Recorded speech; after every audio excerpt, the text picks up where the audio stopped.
Hello, in this video I'm gonna show you how to open Audio Equalizer on Redmi A3 Pro.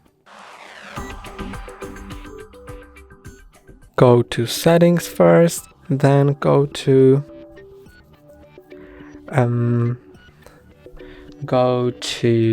Sound Vibration, Sound Effects, Graphic Equalizer, and now you can either choose a preset or equalize it yourself like that. So you can, for example,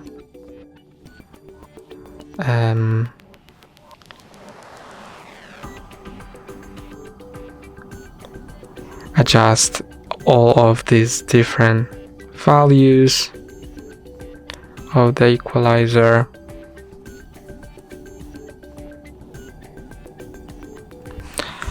And that's all for today. Don't forget to like and subscribe. See you next time.